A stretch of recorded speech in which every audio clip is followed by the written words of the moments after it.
Awesome. Awesome. Welcome, everyone. We'll go ahead and get started because I do want to be respectful of everyone's time. Welcome. My name's Katrina from CAEL.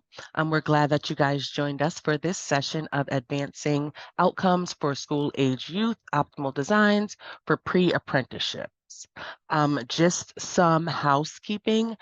Everyone is muted, but you can go ahead and introduce yourself in the chat pod so that we can get to know who all is here.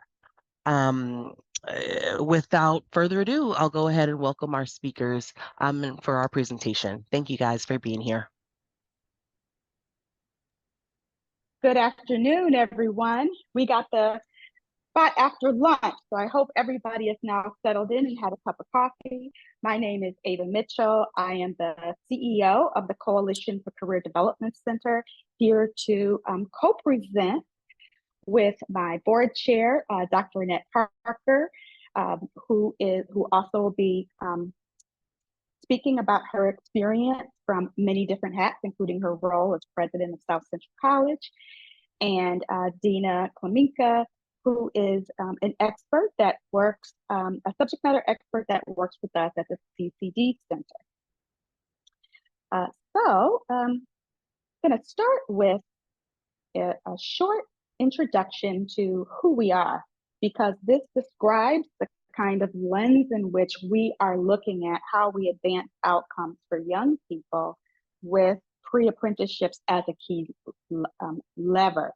So the CCD Center was founded by industry to serve all of the communities that need to support career readiness being the focus, the number one priority of American education.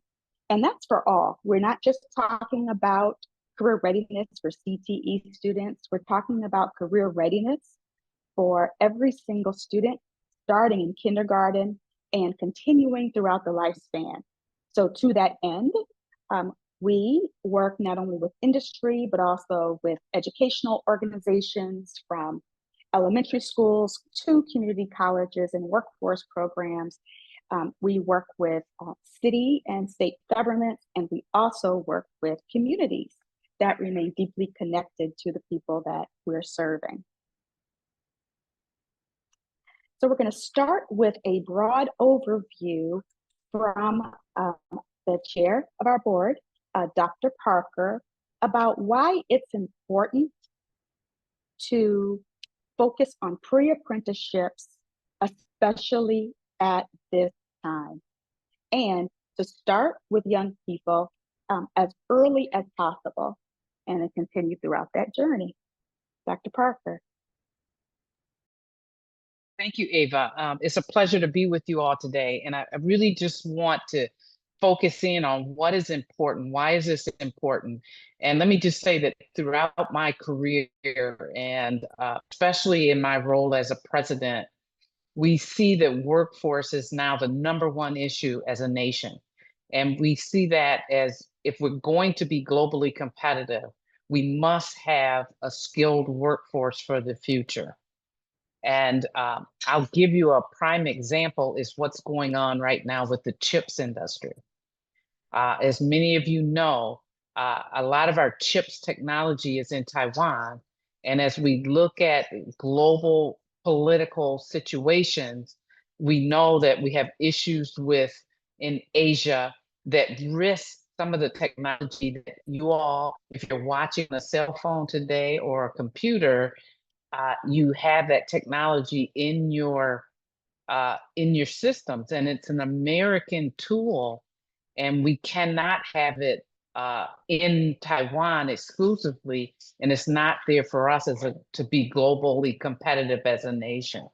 And so that work needs to come back to the United States. But if we don't have the workforce of the future and the skilled workforce that has the skills, we're not going to be able to successfully bring that work back to the United States. And so it's an imperative now that we're looking across the nation at how we bring that workforce and make sure that every American can contribute to this global economy that we live in to make sure that America always is at the forefront of technology and the future of work. And why we felt it was really important to start here is Dr. Parker speaks all over the country. She's worked with several presidential administrations, and she sits on these national task forces as well as boards. And this is now something that, even though she understood this 30, 50 years ago, you all understand this and have understood this for a long time. This is the kind of language that everyone is now bringing up front. So even at the community level. And so that means that there are a lot of opportunities, which Dina will talk about, to make sure that we're leveraging federal and other opportunities to support the pre-apprenticeships in the lower grades. First, we at the CCD Center wanted to make sure that we built the right case to, first of all, to look at where the needs are great across the country for CTE programs, other career readiness initiatives, community college, and apprenticeships. And through this state analysis, we found some things that for us called for the need for more pre-apprenticeship programs and to start earlier. And Dina is going to present the data that we found. Thank you so much. My name is Dina Klimkina. It's an honor to be with you all today and in such great company of our esteemed speakers. So what the CCD Center did was really aim to understand how well the United States provides equitable access to outcomes for young adults pursuing non-college career pathways to the world of work. So for registered apprenticeships, we wanted to know how many young adults are participating and completing apprenticeships in high demand, high growth, high wage pathways. That includes things such as health sciences, IT, STEM, business management, architecture, and construction. And high wage refers to industries that are paying at least $25 per hour. And with respect to participation in registered apprenticeships leading to high demand, high wage pathways, we found that only a small percentage of young adults participate in registered apprenticeship programs. And about 340,000 participants are participating apprenticeships aligned to those high wage, high demand programs. The vast majority are male and specifically white male. Latinx is the second largest group, followed by Black young adults. Also notable is the participation among people with disabilities, which is nearly zero. Next slide, please. We found that about 15,000 of the 27,000 young adults completing their apprenticeships in 2022 were aligned to those high wage, high demand occupations. And with respect to access, the demographics align with the previous slide, showing the participation rates. The overall majority of young adults are male and white. The slide also notes that about half of women who completed a high demand, high wage apprenticeships did so in non-health science pathways. And again, young adults with disabilities represent nearly 0% of those completing the apprenticeship. Next slide, please.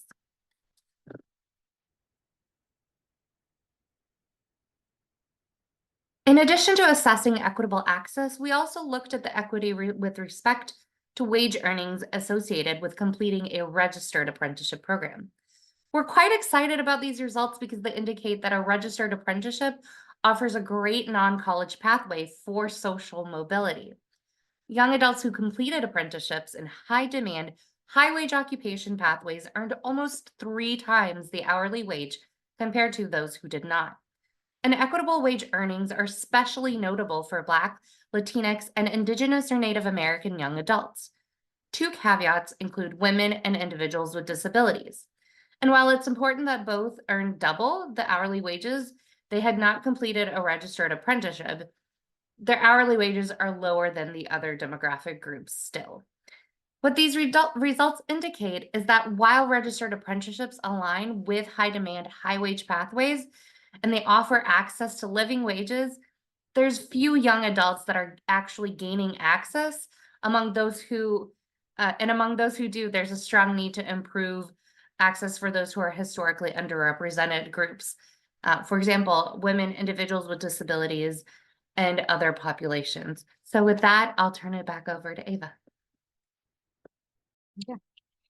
Yeah, and when you look at these disparities, we didn't stop there. We started looking at the root causes. So we had conversations with people in the field, and we read studies also that spoke to young people's experiences and choice making throughout their lifetime. And one of the things that we learned, and this is probably no surprise, was that people tend to go into the professions that they have been exposed to. And exposure is not created equal, experiences aren't created equal, and the younger they started, the more likely they were to go into the field. So for example, if their parents brought them on the construction site, usually the dad, then they're more likely to go in construction. And there are some professions, particularly the highest wage professions, that young people, certain whole communities have been sort of left out of the game, right? Because of where they're located, because of historical factors, and so on. So now we need to write that. And as we're writing it, we need to start much earlier in the pipeline. So let's start with the very broadest definition of a pre-apprenticeship as the key lever for young people, okay? So I usually don't use the dictionary, especially the online version, as my authority, but I think it was really important to start here because technically the definition of an apprenticeship is just any arrangement at all in which somebody can learn an art, a trade, or a job under another person. You know, the funny thing is that when we first started talking about or first started defining apprenticeships or thinking about apprenticeships, most people think about apprenticeships in the trades because that is, you know, for sure something that everyone needed to learn to do on the job. They needed on-the-job learning in order to learn a trade. However, we live at a time when education is never enough. Every single person needs to learn on the job. Without that, they won't be very helpful to their organizations, and they won't be very helpful for themselves over the long term. So what we are ultimately aiming to do is to make sure that every job is a pre-apprenticeship, if you will, when you come in. So think of Zapato's, a company that really was massively successful in the shoe business. There's a famous Harvard case study that shows that when employees were first hired, and I think Amazon does some of this too, they got exposed to all different roles within the company and worked for a week there. And because people had that exposure and understood those roles, they were better able to cooperate, work together. They had more career satisfaction and mobility. And ultimately, it made Zapatos a lot of money.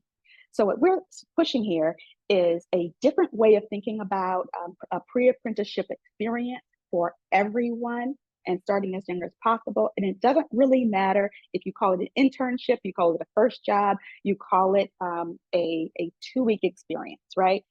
Now, let's move on to what is understood, though, as apprenticeships, pre-apprenticeships in the field, right?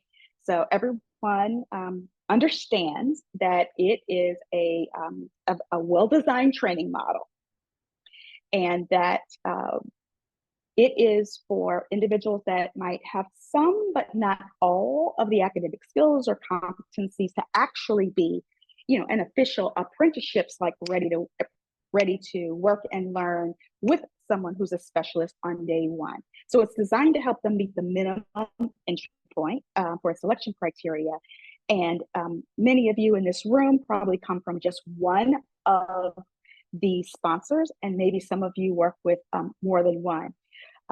But wherever you've worked, you know that there are different rules for what it means to have all the academic skills and competencies, and what it means to design a program that will fit into a long-term apprenticeship program of one of these different kinds of organizations. Now let's move on to the federal definition of the apprenticeship, because that's where all the money is. Thank you. Yes, that's exactly right. So while we do really encourage any kind of workforce training to make sure that students have access across the board and that they can get a breadth and variety of experiences, we want to also look to the federal guidance on pre-apprenticeships, largely because the federal government has invested over $113 million just in the past few years to establish them. So how does the federal government define them? There are two specific definitions of pre-apprenticeships. One was delivered this year, and the previous were delivered in 2016, and they are complementary. So technically, a pre-apprenticeship program is a training model designed to assist individuals who don't currently possess the minimum academic requirements or skills for selection into a program to meet that selection criteria. So for example, say a registered apprenticeship program requires that somebody had 2 years of math classes or went to an engineering class. That pre-apprenticeship would help them meet that criteria to enter the apprenticeship. The pre-apprenticeship program must also maintain at least one documented partnership with a registered apprenticeship program and also involve a form of structured workplace learning and training in which an employer or educational institution collaborates to provide formal instruction that introduces those participants to the competencies, skills, and materials used in one or more, specifically, apprenticeable occupations within that field. And it's also critical that those trainees do not displace paid employees. Additionally, the programs should have a curriculum that aligns with the needs of the local economy or the region or state involved, access to counseling and support services, hands-on meaningful learning activities that are connected to ed and training, opportunities to potentially receive an industry recognized credential, and a partnership with the registered programs that can place individuals. As we already mentioned, this federal guidance is critical because it delineates the type of programs that receive funding. So while they're very similar to internships and work-based learning opportunities, this is really where you can kind of identify what funding you're able to access. So our goal today is really to provide you a clear and direct framework that meets and exceeds these definitions we provided so that students have the highest quality training and learning opportunities. And I will let Ava get back into that. And we also have some resources linked to the last slide, including apprenticeships.gov, in case you haven't been to that website, and some other resources. So the criteria that the Coalition for Career Development Center developed was based on talking with industry professionals, those that are particularly in different certification providers, organizations, and working and looking and reviewing some of the data on the thousands of different kinds of approaches to pre-apprenticeships.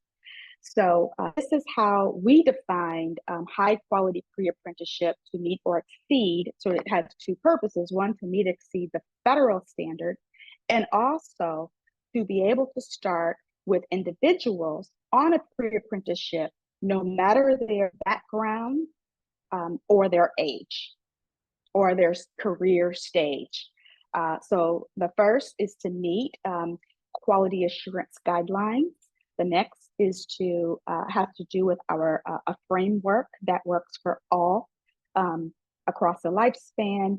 We'll also talk about the kinds of outputs and outcomes we should look for, is to potentially include what I like to call underestimated populations. So the link to our particular guidelines for quality assurance is can be found on our website. What you should know, and may already know a slice of, if you don't know the all pictures, there's many different bodies that provide standards, right? So the colleges, particularly community colleges, they have their standards. And that's one way of guaranteeing at least a certain level of quality assurance. You also have the ISO standards. There are some accrediting bodies that believe that if it doesn't meet the international standards, then it is not of high quality, or else we cannot be certain of it. There are some that have direct, some forms of training that pre-apprenticeships are based on, that have direct links to particular industries and particular employers in particular, with the advantage of being that you can get you can presumably qualify to work in a particular for a particular employer, but on the other side, you may not be qualified to work anywhere else. So, and of course, unions have their own professional standards, and so do associations. So it can be a world of confusion when you go out, go to conferences like CAEL, where you are seeing many different kinds of industry recognized credentials and certifying bodies. And some of them are good, but it can be hard to weed the waffle. And that's why we developed this criteria. There are some that at least our advisory group believe they use the word predatory. They take the money and they don't provide those skills, and they don't have a way of helping people who attain them get into jobs, particularly not good jobs within any particular time frame. When we are thinking about the folks that we are including in the pre-apprenticeships, we want to be particularly mindful, because the pre-apprenticeship experience is designed to be your probable first experience in exploring careers. And it could be very early on in terms of your age. It could be as young as middle school, right? And it could be very early in terms of your career start or restart, as late as, we like to say pre-K to gray, as late as gray, but starting out. And so the pre-apprenticeship experience will define for people whether or not they are going to get excited and invested, as well as, we want to make sure it's a good use of time. Our belief is that what works well on the short term for the individual, and that means a human center, also works well for the employer, because all employers want highly qualified, highly motivated workers who want to stay there for a long time and love what they do. And it doesn't start off with a pre-apprenticeship based on the wrong training. Next, I want to introduce our 5-pillar solution framework with respect to a universal design of a pre-apprenticeship that will work for all ages and people in all communities. So, of course, we begin with 2 pillars that really frame what it means to have a pre-apprenticeship that is technically excellent. So there are, and I'm going to read this list to you, but there are pieces that are really important to make sure that you include in your applied and work-based learning methods. I'll just pull out a couple besides instruction and on the and guided learning. Having real partnerships with workforce systems and sponsors, right? Having fundamental skills that are currently relevant to the industry, and working with the real tools of the profession, right? Even if you start off online, you need to have that kind of in-depth experience. The other component of technical excellence is to have the right kind of tools and technologies.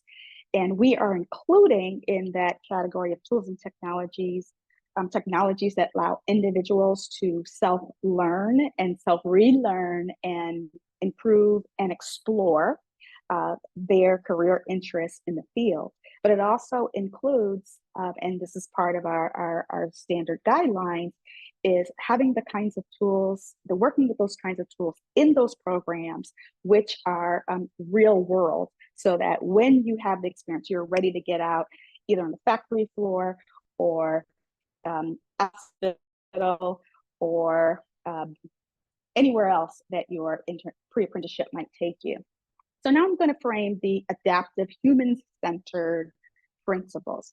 This is where, that are part of our 5-pillar solutions framework. This is where things can fall apart in making a pre-apprenticeship program successful.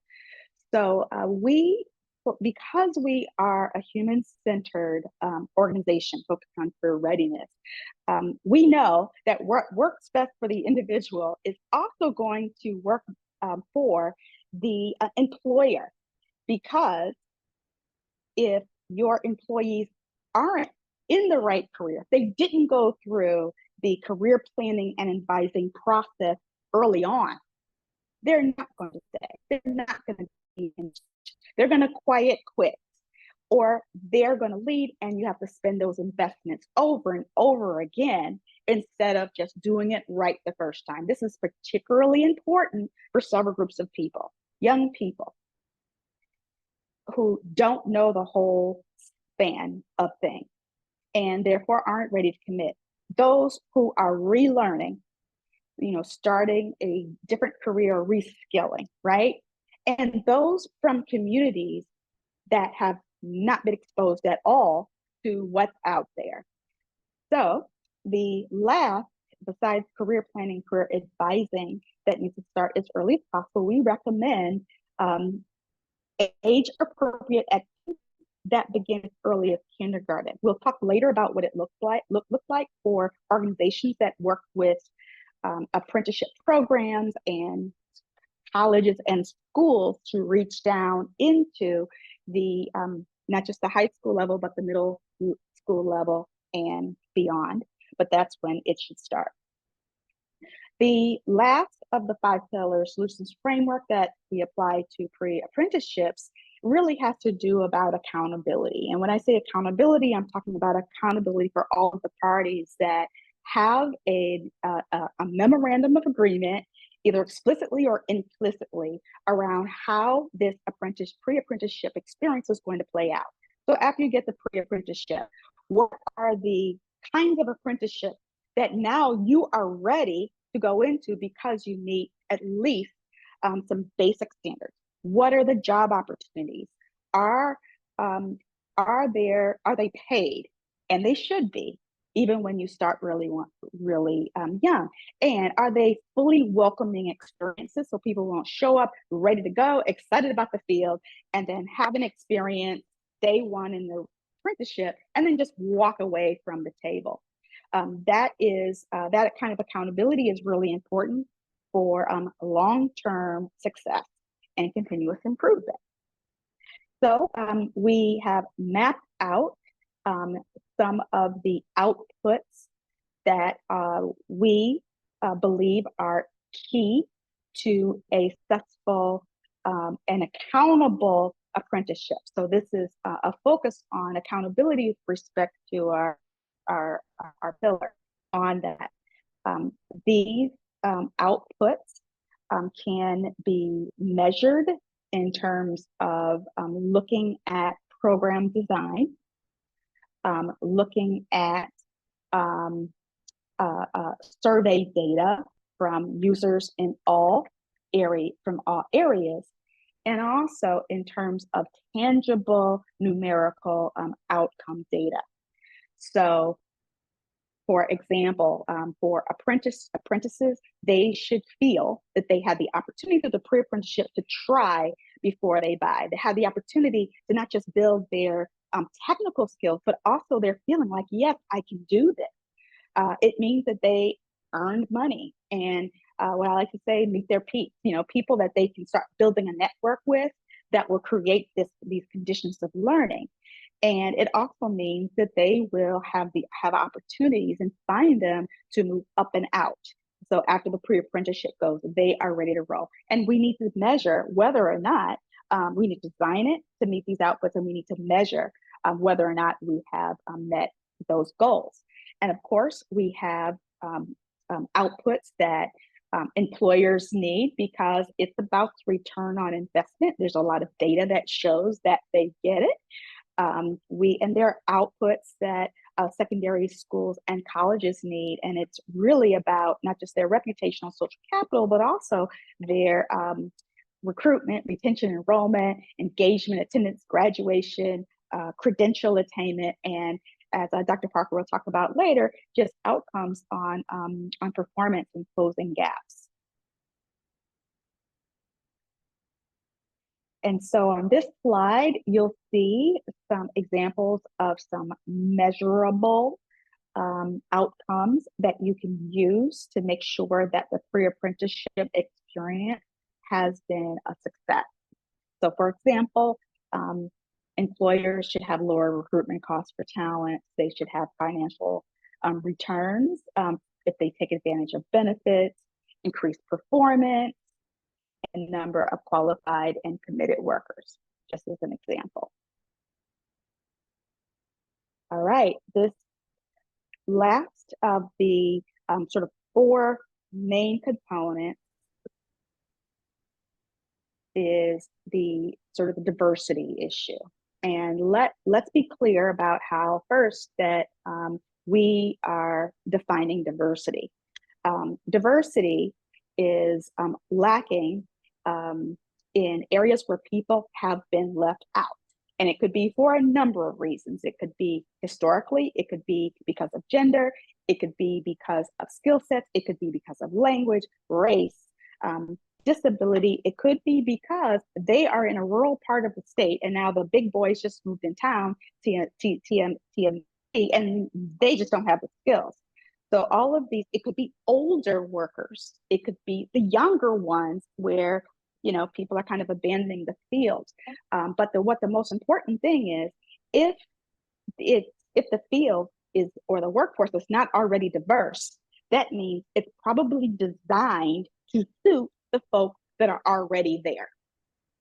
So there has to be some intentionality about redesigning it to meet the other groups. It just won't happen automatically.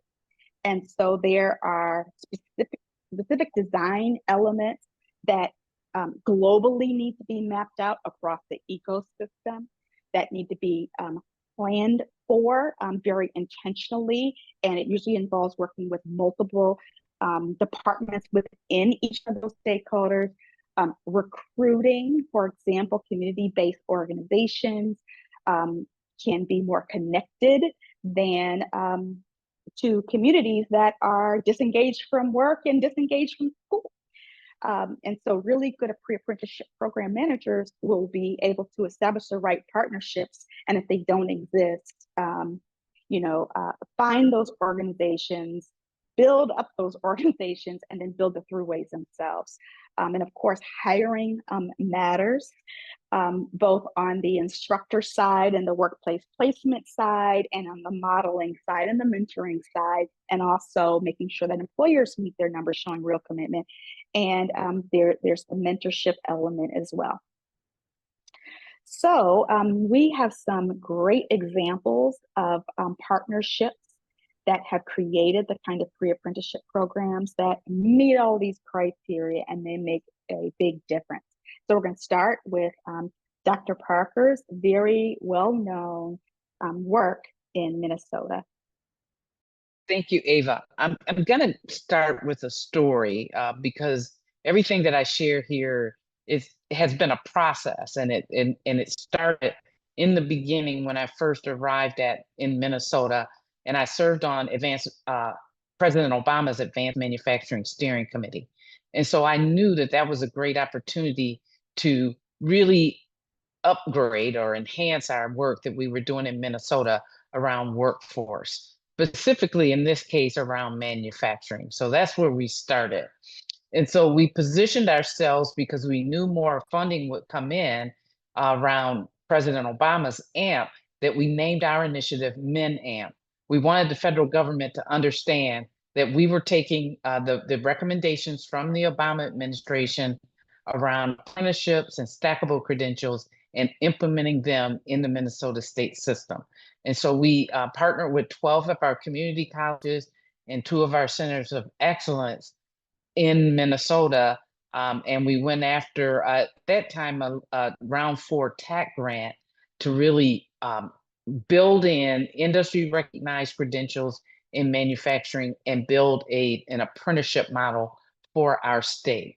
That then led to conversations at the state level, and it led to new policy and law called the Minnesota Pipeline Program that provides tax incentives for all of our employers to hire students into apprenticeship models, whether it's registered or non-registered, across our state, focused on high industry sectors. So that's really what we took. At that point, South Central College said, let's really build our work-based learning. So we decided to have someone that just focuses on employment of our students, somebody that just focuses on helping our employers apply for that, for those tax incentives and get accepted into the pipeline program so that our students would be eligible and selected for those apprenticeship programs, which also then provided them with tuition dollars for the high wage jobs as well. So the employer is getting a tax incentive and the students getting tuition paid, and we call it work, learn, and earn. Our students are working at the same time and earning income and building their skills, and eventually, right, the amount of income that they earn over time. So once we built that up, then we decided, how do we really help our communities? And I'm going to give you an example of one of our high schools in one of our towns. That the high school is right next door to the college. We share a parking lot, and they were really struggling with the diversity in the community. A lot of new Americans, largely Somali, that were coming into the district. The majority population was leaving the district. And what we are experiencing is failing test scores, property values decreasing, and really, how could we bring our community together?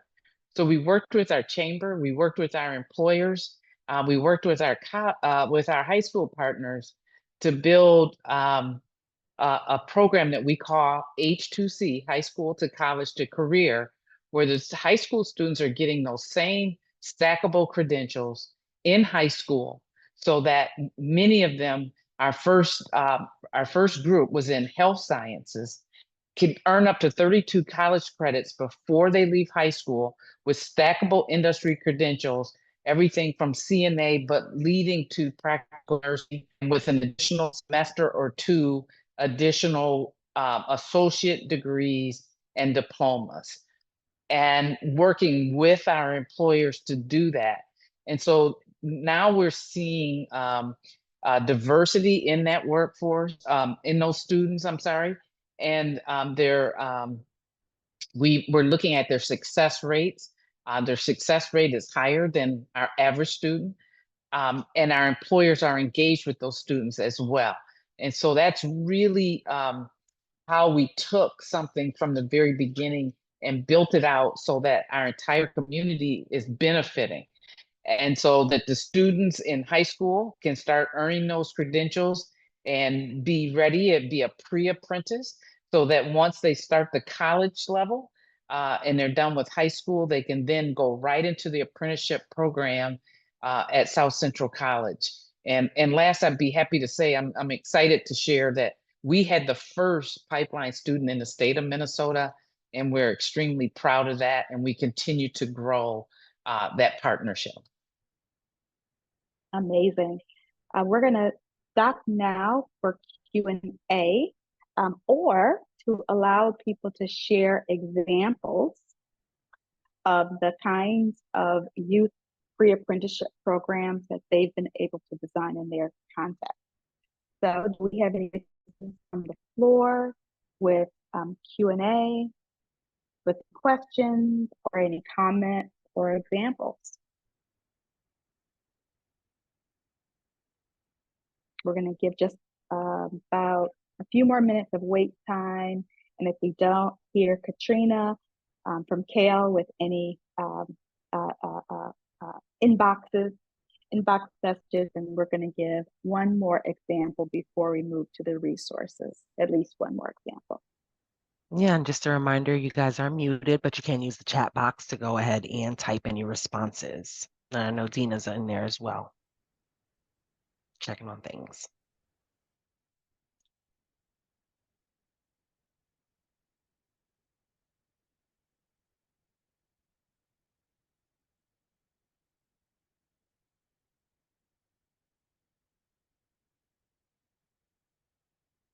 As a former middle school teacher, I have painfully long wait time, even for adults.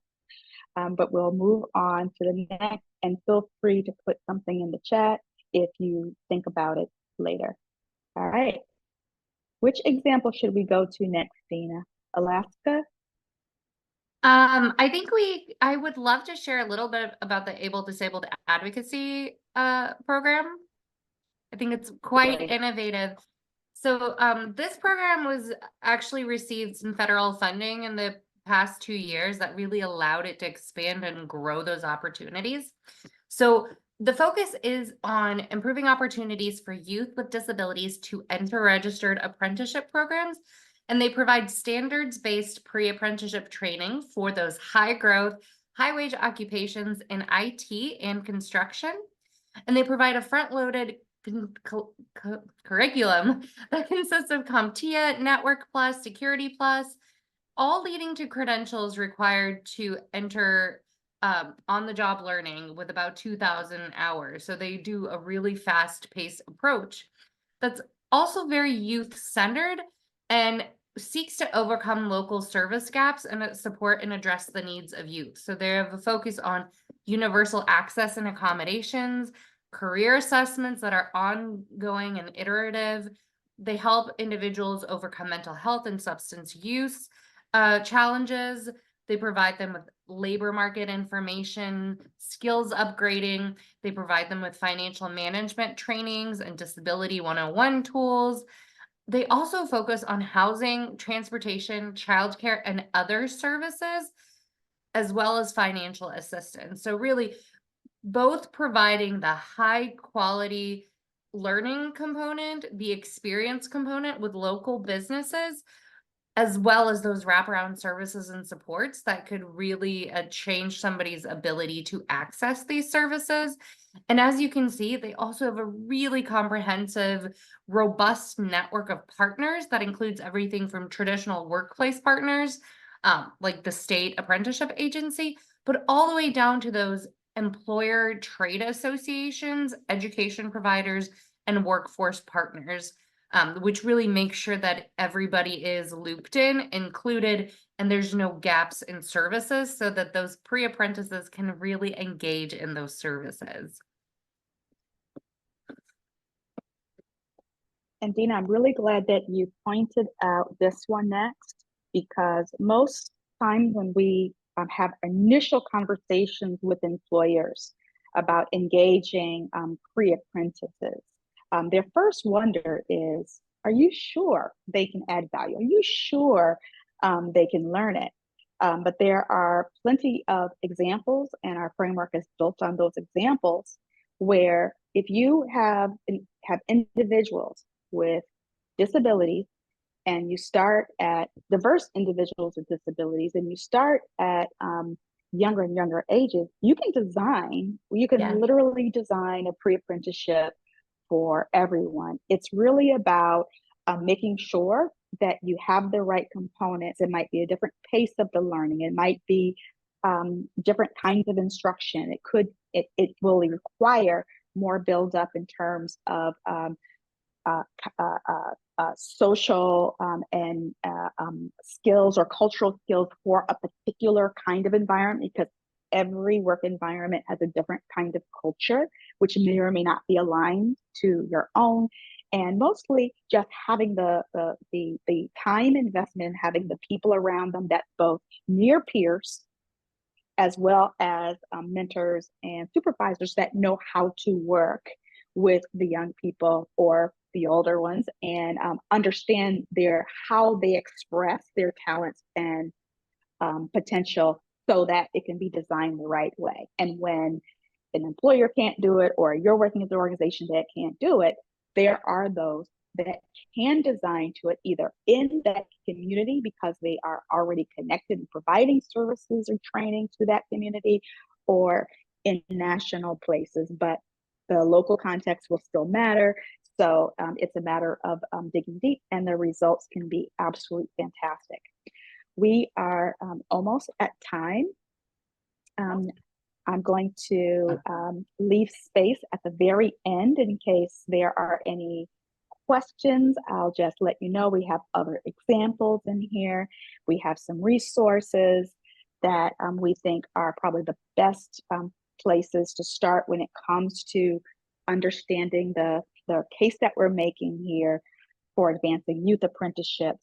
And I am going to stop sharing my screen, and I'm going to put our website in the chat if anyone would like to contact us there. And Ava, we'll make the slides available for people that really want to pick on those links and learn more. Okay, Yeah. great. You know, I wanted, if I have a second, I wanted to add something that we started at South Central College that has been amazing. And ironically, I thought of it because it came out of California as well. There's a program that the audience can look up called Uniquely Abled, and it's for high functioning autistic students. It started in manufacturing, and we got involved and really had a strong partnership with Minnesota Department of Human Services to provide social assistance, as well as the Minnesota Department of Employment and Economic Development. And we would have a commencement. We've had three cohorts now, and we have a commencement that's just amazing for these parents and the families. And the exciting part is that we invited one of our employers that was having a real problem finding people to work in print press, and now they have paid to develop a new curriculum for uniquely able as print press operators. And these students just, you know, they're smart, right? We know that autistic students are really smart. They're navigating the social needs, and so we make sure that there's a social worker in the class with them, and they excel, and it's really exciting to see.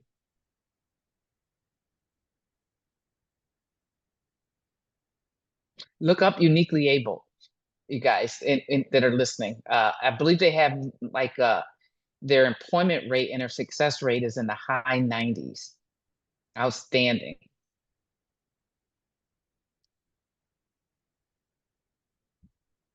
Awesome. Well, thank you, ladies, so much. Thank you to all of our speakers today for sharing such great information. Like we said, we will make these slides available. We will make this recording available for all attendees. Please go ahead and fill out the evaluation that's attached to this session. Thank you, everyone, for your participation. Again, thank you to our speakers, and enjoy the rest of your sessions for today. Thanks a lot, everyone. Have a great rest of your day. Thanks, everyone.